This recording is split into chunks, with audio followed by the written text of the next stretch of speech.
And joining us now on the debate in Vancouver, BC, Alden Habakon, diversity specialist and co-founder of Schema magazine. In the nation's capital, Akash Maharaj, former Liberal policy chair and Agenda Insight essayist. And here in studio, Phil Triadafilopoulos, political science professor at the University of Toronto, and Karim Bardizi, editorial writer at the Globe and Mail. Good to have everybody on our program tonight, and I want to start by taking you back 39 years. Here is an excerpt from Prime Minister Pierre Trudeau's speech introducing the policy of multiculturalism. Michael, if we can, let's bring this up. A policy of multiculturalism within a bilingual framework commends itself to the government as the most suitable means of assuring the cultural freedom of Canadians. Such a policy should help to break down discriminatory attitudes and cultural jealousies. National unity, if it is to mean anything in the deeply personal sense, must be founded on confidence in one's own individual identity. Out of this can grow respect for that of others and a willingness to share ideas, attitudes, and assumptions. A vigorous policy of multiculturalism will help create this initial confidence. It can form the base of a society which is based on fair play for all. Pierre Trudeau, October 8, 1971, in the House of Commons. And on the 39th anniversary of that speech, Karim, introducing multiculturalism, your Globe and Mail editorialized that multiculturalism should be struck from the national vocabulary. How come? Well, you know, multiculturalism's been very successful as far as it has gone. It came out of a time when the French and English dominant cultures in Canada were dominant, and other cultures, especially Ukrainian Canadians and other white minority cultures, felt the need for representation. The policy was proclaimed. We celebrated those cultures, and we don't need the official celebration of those cultures as much anymore. The challenges of Canadian identity and culture and the challenges of Canadian immigrants are very different. They pertain to issues of integration, especially economic integration, and Canadian identity. And an official multiculturalism policy, we believed, doesn't really address those challenges today. Alden, how would you react to that editorial from the Globe and Mail? Well, you know, my first response to that was actually, this is long overdue. This is probably something that, you know, Canadians, second generation, 1.5 generation Canadians have been talking about, thinking about last 10 years already. So it's a little out of date, actually. What we discovered, or what I've seen in, you know, in my work as well in my speaking, is that Canadians have let go of their ethnic identity as the primary form of identification. Now, the thing with the multiculturalism policy, not so much the spirit of multiculturalism as Trudeau had described it, requires that Canadians hold on to ethnicity as the primary form of identification. Now, if you're mixed race, if you're culturally blended, if you're white and grew up in Richmond, where the you know you are an actual visible minority, you know, the idea of, you know, being a singular, easy to identify ethnic identity just doesn't work for you. So, you know, the last 3 or 4 years, I've actually been speaking across the country on how the mosaic as an intellectual concept is dead. Phil, what do you say? I say I'm a conservative on this panel, I think, and I teach and do research on public policy. And one of our golden rules is when a policy works, when it ain't broke, don't fix it.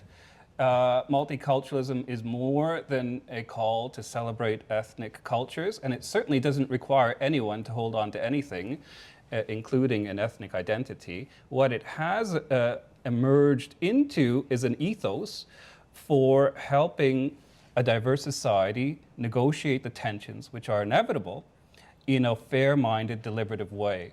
And I think it's worked very well as a glue, as a form of national identity.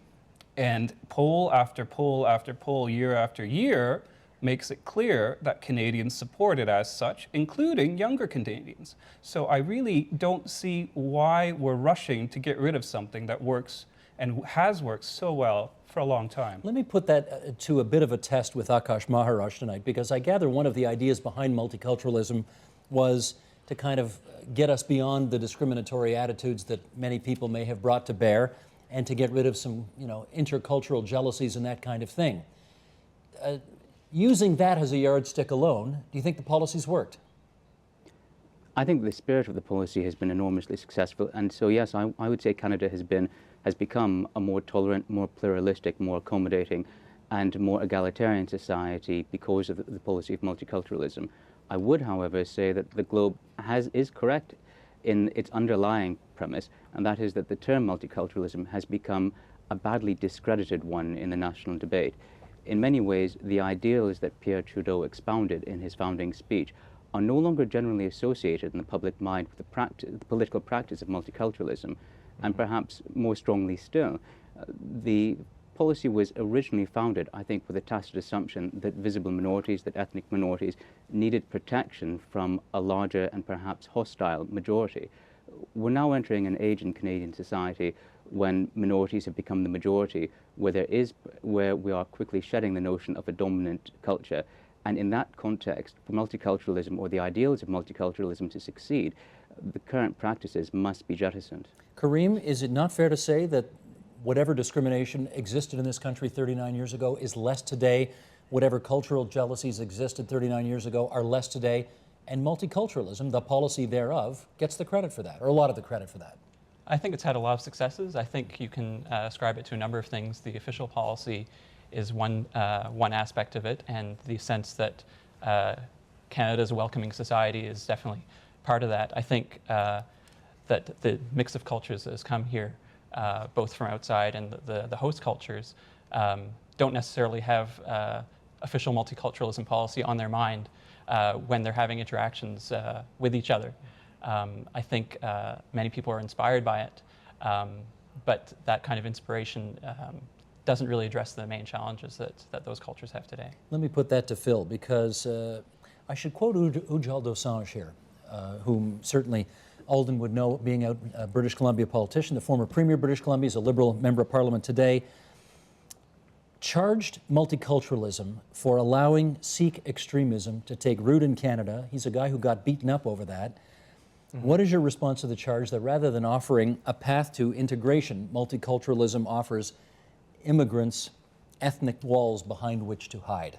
With respect to Mr. Dosanjh, I think he's wrong, that the statement surprised me and saddened me, frankly. By any measure, immigrants integrate more successfully in Canada than any other Western liberal democratic comparator state. If we look at citizenship rates, rates of acquisition through naturalization, if we look at language proficiency, even the places where we fail quite badly with economic integration and labor market integration, we do a better job than most other countries, including non-multicultural countries that have a more secular approach or a laissez-faire approach to immigrant integration. So there's nothing in the policy, there's nothing in the Act, there's nothing in the Charter, which also enshrines multiculturalism, saying extremists have free license to do as they wish and beat up politicians or whomever else. Alden, you want to take a kick at that? Well, I think before, I kind of respond to that. I don't think we could ever get rid of multiculturalism from the Canadian lexicon. It is so much a part of our brand internationally. It's kind of a ridiculous notion. So what I think has happened is that multiculturalism as an experience in Canada is evolving. It has been evolving ever since it was, implemented. And so what we're experiencing often as multiculturalism doesn't necessarily reflect the policy. And so we do have something quite special happening here.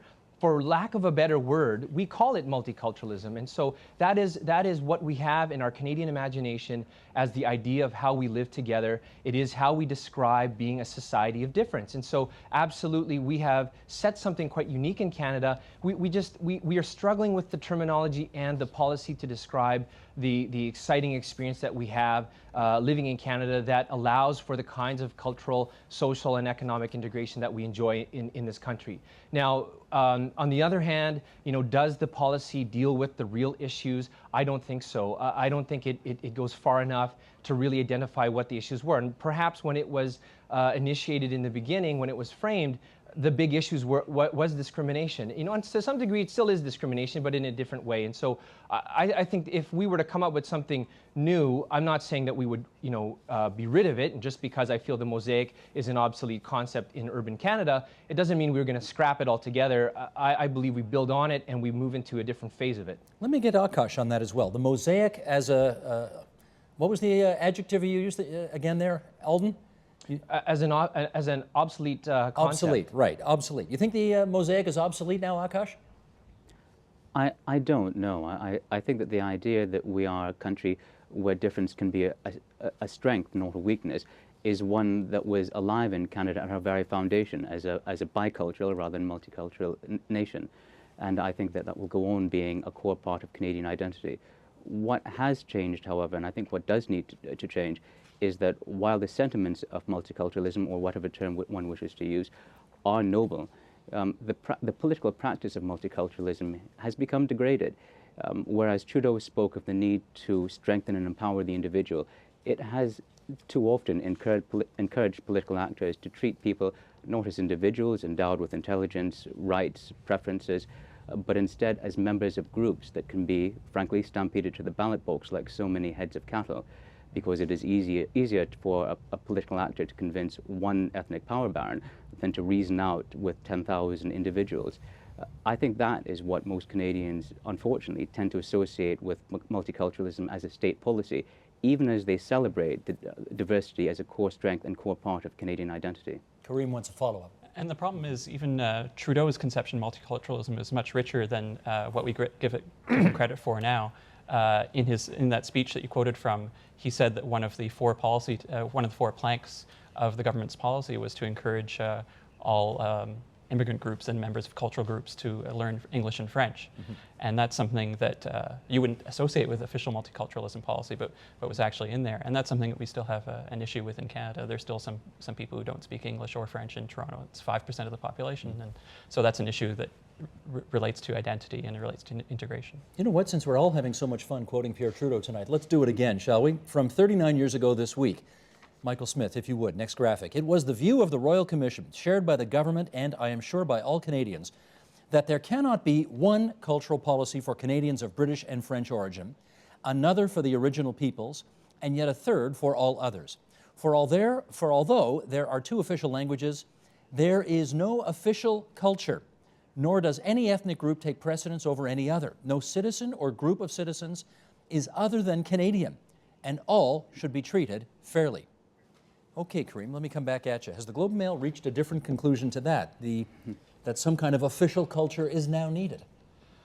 I think you have official culture expressed through all kinds of ways. We, in our editorial, advocated for a renewed stress on Canadian identity, which we think is very important when you have different cultural groups coming together, and you no longer have a majority culture that can articulate that and expect cultural groups to fit into that majority culture conception, like you still have in some ways in Quebec.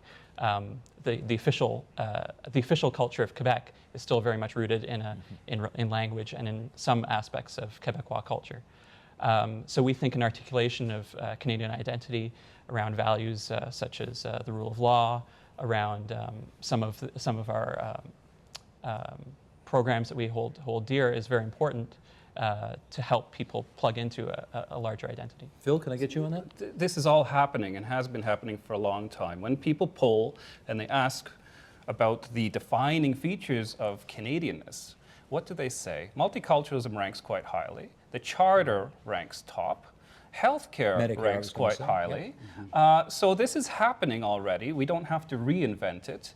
And beyond that, I think the statement you read out is a really radical statement.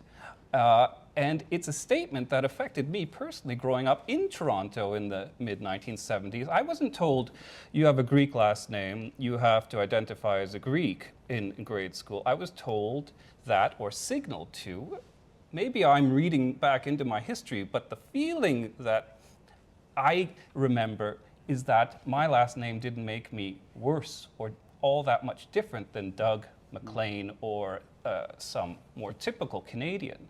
And insofar as multiculturalism being the prod of political, ethnic politics in Canada, again, there's nothing in the policy as a policy that leads to this. And we have a certain dynamic in Canada that does put a lot of power into the hands of immigrants and does drive federal government politics and policy. And I don't think that's necessarily a bad thing. It's one of the reasons we don't have populist right-wingers using immigration as a punching bag in this country. Alden, can I get you to follow up on that? Mr. Trudeau said 39 years ago, there is no official culture in this country. And it sounded like the Globe and Mail editorially speaking anyway, thought maybe it's time to put something a little more official on paper, glossy paper nowadays, I guess. What do you say? Yeah, I think that there's been a lot of people have been thinking about that. Not so much an official culture, but perhaps we could do a little bit more in terms of articulating what we as Canadians feel to be core Canadian values, like, as mentioned, things that we don't read the Charter quite often enough. And I bet you the average Canadian knows more about American law from the amount of CSI they watch than they do the Charter of Rights and Freedoms. And so we do have core values that they don't, like, like some of the speakers have said, they don't have to be reinvented, but I don't think we articulate them nearly enough. What are our feelings about capital punishment, for example? What are our feelings around fairness, around corruption, around transparency? These are things that I think we could talk a lot more about. And in the vacuum that we're creating and not speaking about them, we do leave opportunity for other people, other influences to actually tell us what we think those core values should be, though we know what they are, and despite the fact that we don't talk about them nearly enough. Akash, can I assume, as a former national policy chair of the Liberal Party of Canada, Mr. Trudeau was a bit of a big deal for you? Very much so. Okay, in which case can I assume, well, I shouldn't assume, let me ask you, those words that I just quoted from 39 years ago this week, do they still ring true today for you? Very much so. But I think that when Trudeau was saying no one culture takes primacy, he wasn't saying that that there is no Canadian culture, no Canadian identity that takes primacy. I think he was saying that of the founding peoples, be it British, French, or Aboriginal, no one of them takes primacy over other ethnic groups in forming the ultimate Canadian identity. However, I wonder, quite honestly, whether the Globe and Mail really has the courage of its convictions on this one, because the truth is, Canadian values change over time, and the policy of multiculturalism embraced by Trudeau quite probably would have appalled many of the fathers of Confederation.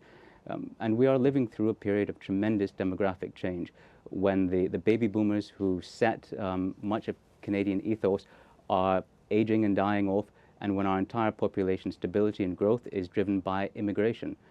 I would ask the editorialist of the Globe, what happens if, as this demographic change works through our system, that the consensus in Canadian society shifts so that that the mass of people aren't so sure that they agree with equality of gender, or they're not so sure they agree with equality of gays and lesbians. At what point do we as a people say that democracy takes precedence over liberalism, or liberalism takes precedence over democracy? I think that's the real unanswered question that we have yet to deal with. Okay, Kareem, question put, what's the answer? I think we at the Globe, and me myself as also a child of Trudeau, I think that the rule of law will always take precedence. But it's interesting again that multiculturalism as an official policy seems to have less to say about some of these issues. For instance, today there was an Ontario Court of Appeal decision around a woman who was alleging sexual assault. She wanted to testify wearing her niqab. And we have an editorial on that decision coming tomorrow in the newspaper. But what's interesting is that... Hang on, you should tell us what the decision is, and then you should tell us what you're saying about it tomorrow. Well, it's a complex decision in which the court threw it back to the trial court and suggested some fixes that would allow the woman to wear the niqab, but suggested that the woman should not necessarily be permitted to wear the niqab. What's interesting from the point of view of our debate is that official multiculturalism is expressed through Section 27 of the Charter in this case, has very little to say.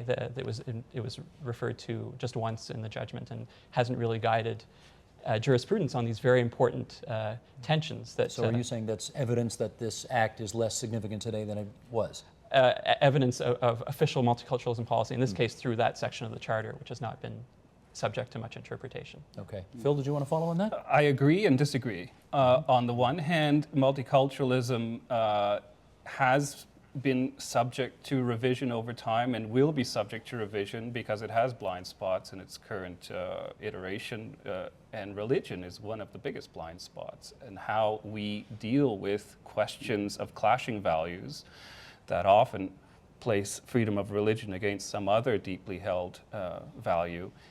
This is going to be important down the road. I disagree in that multiculturalism, after 40 years, has established a ethos that makes compromise solutions such as that which typify today's judgment possible, in that we are a deliberative society on questions of toleration, and that we don't assert a core national identity as the French had on a similar question of the niqab and say, well, if this is who we are, take it or leave it.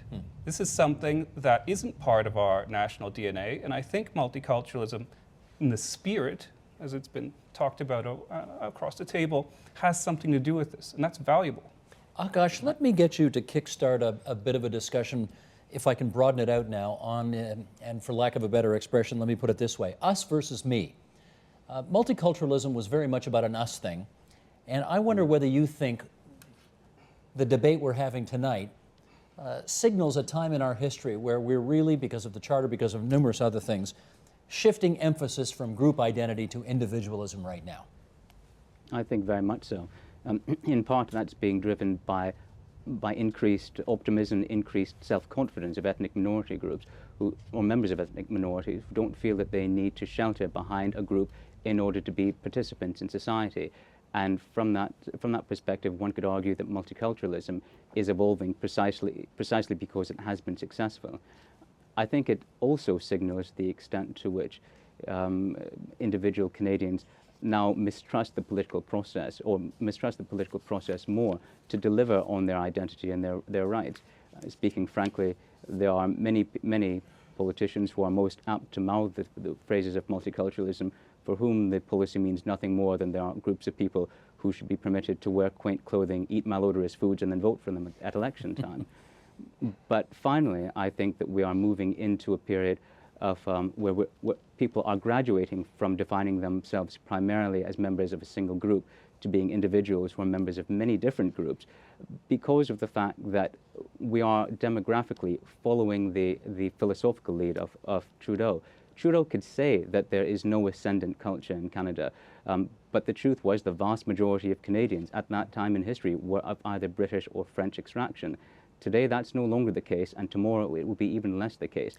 Multiculturalism is therefore going from being a policy or an issue for a minority of Canadians to really a policy and an issue of concern to all Canadians. Well, that gets right to where I wanted to go next to Alden, which is this may have been a big deal for our generation, our parents' generation, people who are the generation coming up behind us right now. They're living this. So I wonder if this is just not news for them. Is that fair to say? I think so. You know, when I've had discussions about multiculturalism, about identity with university students and even younger with high school students, they kind of look puzzled at, back at me and are thinking, why are we talking about this? I don't see myself in this way anymore. I don't identify myself in this way. And exactly what Kareem was saying, I think Canadians now are made up of a more complex network of cultural identities that we navigate, we manipulate, we use when we need them, and it's much more intricate and complicated than that. And so to simply be identified with an immigrant population or this group versus that group doesn't really work. At the same time, we know that there's a growing number of mixed race marriage in the country. There's a growing number of mixed cultural blended people in the country. And so we're actually struggling with the language and concepts that we have today to describe what's actually happening today, using concepts and language that that were useful maybe 30, 40 years ago. Kareem Bardisi. But we should remember, I guess, that group identity still comes to the fore in some dramatic ways. There's still racial discrimination in Canada, and people of different skin colors still experience discrimination, still experience racism. And so I myself am a child of one of those blended cultures, blended identity. Which cultures? My mother's from England and my father was from Egypt. And so I was, in my particular case, I didn't look as ethnic as many of my schoolmates in northern New Brunswick, but I was ethnic enough that I could be seen as a bit different. And we still have people who look different enough, and we still have people of different visible minorities who still suffer economically relative to a white population. And so some people are lucky enough to be able to leave those identities behind and have richer identities. But we should just remember that not everyone is able to enjoy that luxury. I've got some numbers here that your newspaper published this past week that I want to put to Phil here, first of all, and get him to comment on. Here are the results of an internet poll that the Globe and Mail ran, and it was asked how they envision an ideal new Canadian. The ideal new Canadian is 57% said just like you, 29% said a bit like you, 6% said not very much like you, and 8% said not at all like you.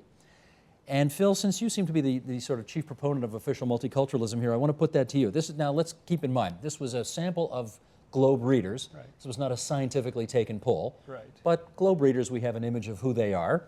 And it seems to suggest that 39 years after multiculturalism became an official policy in this country, only 14% seem open to the notion of living among people unlike them.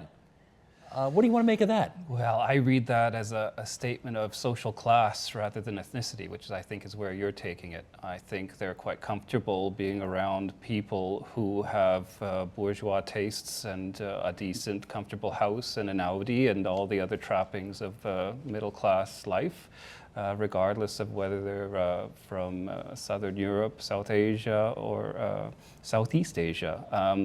I think we have gotten beyond the sort of old boy Anglo-waspy stuffiness that defined Ontario culture for a very long time. And we're living through a really dynamic, exciting time, marked in part by hybridity and mixing and sort of transference of cultural motifs and things, but in which being a member of a group is also okay, and a lot of people feel good about it. There are still Korean associations, Greek associations, Punjabi associations, all sorts of associations who do all sorts of work, both within their communities and bonding with other communities.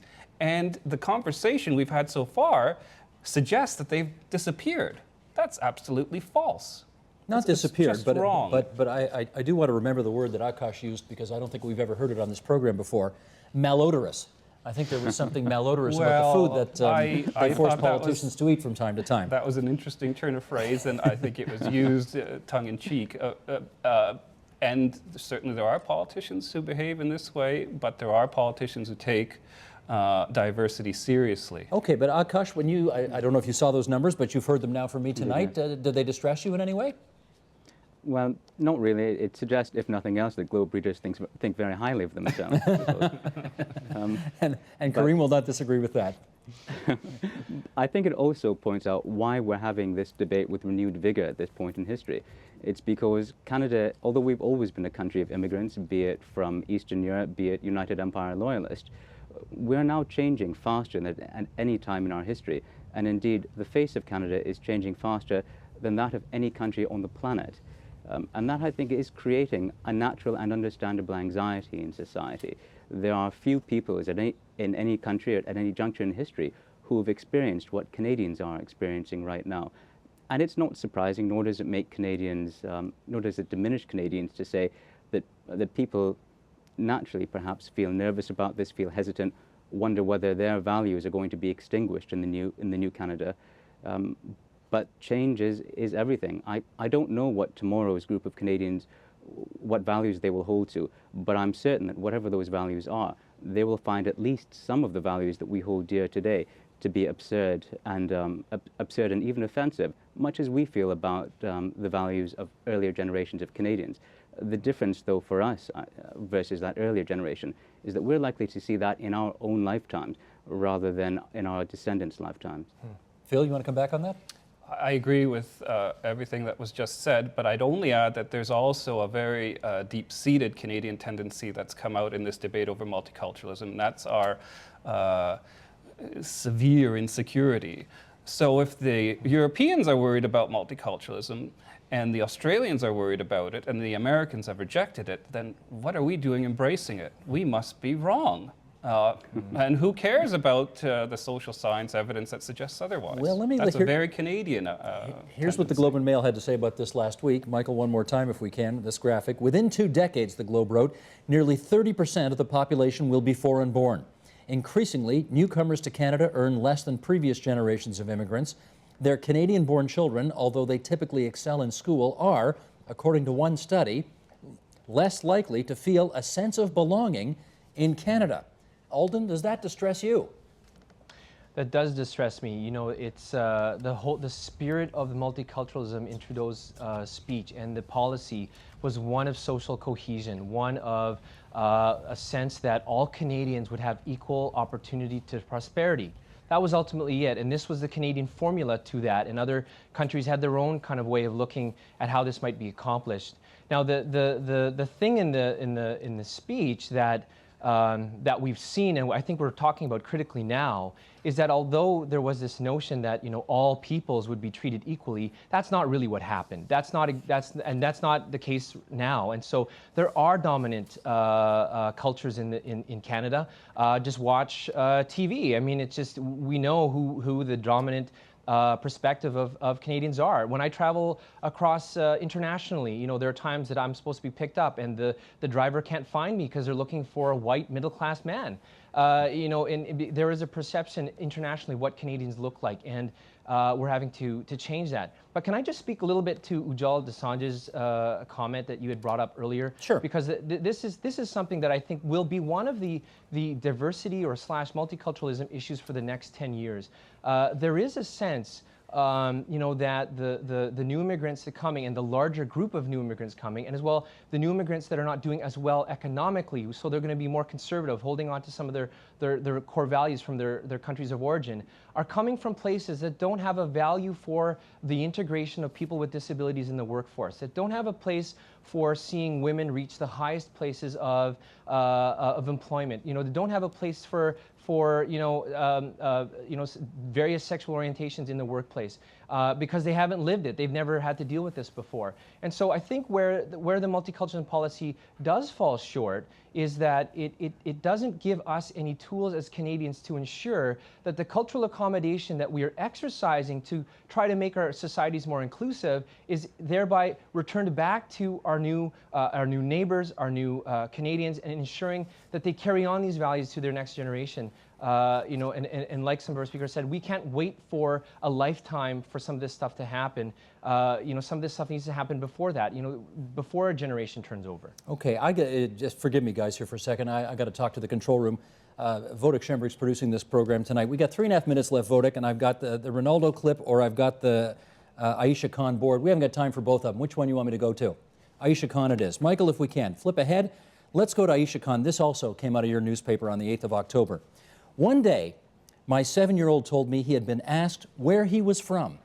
America, he replied. He was ridiculed. How could he be American with brown skin? This incident gave me pause. At what point does the color of our family's skin cease to matter? Will my grandchild and great-grandchildren be asked the same question? Or will they stop only once they procreate with others of fair skin and our brownness begins to fade? Aisha Khan, Globe and Mail. This is a... well, why don't you pick up on that, Kareem? That is just a fascinating observation. Yeah, absolutely. And I think for present and future Canadians in Toronto or Mississauga or London or even Sudbury, that question won't be asked. I think if you go to some parts of rural Canada, that question will be asked isn't just being asked now, but will continue to be asked. For decades to come. Absolutely. Yeah. Akash, you must get this all the time, right? Where are you from originally? Very much so, both because of the color of my skin and because of the way I speak. And you've got a bit of an accent too. Does it bother you when you get that question? It depends. It bothers me more if it comes from another Canadian than if it comes from someone outside of Canada, because I have a higher opinion of Canadians than I do of people from other countries. I think, though, that is the ultimate challenge for society. It reminds me of Martin Luther King Jr.'s famous speech, "I Have a Dream," where he says that he dreams of the day when his children will be judged by the content of their character and not the color of their skin. It is the ultimate aspiration of the policy of multiculturalism. We may not be in the promised land yet, but I think multiculturalism at least points the way. Why would you not infer that people were just being curious as opposed to something else, more nefarious? I wouldn't, nefarious isn't the word I would use, but I think that there's an underlying assumption when that question would be asked of someone like me, but it would not be asked of someone with pale skin or a Newfoundland accent, for example. But I think that Canada is changing. I think that attitudes are changing with it. It takes time, but we are a radically different society from what we were when I was born. We will be radically different still by the time my children are my age. And I have enough confidence to believe that irrespective of whether multiculturalism as a policy survives or not, that the basic decency of Canadians will out. You know, every single person who's watching this broadcast right now wants me to ask the one follow-up question, right? So where are you from anyway, Akash? I was born in Toronto. I lived in the West Indies where my grandparents are from, and I lived as a young person and went to university in the United Kingdom. That sounds like a Canadian to me. Go ahead, Kareem. Well, I just want to add that I think, you know, a lot of people may bristle at that question. I think to the extent that it's a question about curiosity, I think most people are happy to answer it. And if that's as far as it goes in terms of feelings of offense or of cultural difference, I think we're relatively well off compared to the kinds of aggressive questions and aggressive moves against people that you'll see in other countries. I guess, Phil, in the interest of equal time, I should ask you too. Where are you from? I'm from Toronto. Born in Toronto? From the Danforth. From Toronto, Danforth. Okay, Scarborough and then the Danforth. Alden, you want to say where you're from? I'm from Vancouver. You know, that's the answer I give. You know, this is actually quite an important issue for most second-generation Canadians, actually. So I don't think so much the question of where you're from is the issue. It's when you get asked where you're really from. Ah, where are you really from? That's the thing that kind of pokes a bit, because if you weren't, you know, of visibly different, you don't get asked that question. I watch people at conferences all the time. Two white men ask each other where they're from, the mainland and, you know, the island, and then it stops there. But, you know, if I'm asked and I answer Vancouver, I generally get asked where I'm really from. Well, one thing I do know for sure, this was a great discussion and we're out of time. Alden Habakhan, diversity specialist, Schema Magazine in Vancouver, Akash Maharaj in our Ottawa studios, Kareem Bardisi from the Globe and Mail, Phil Triadafalopoulos, political scientist at U of T. Thanks a lot for this discussion tonight, gentlemen. Thank you.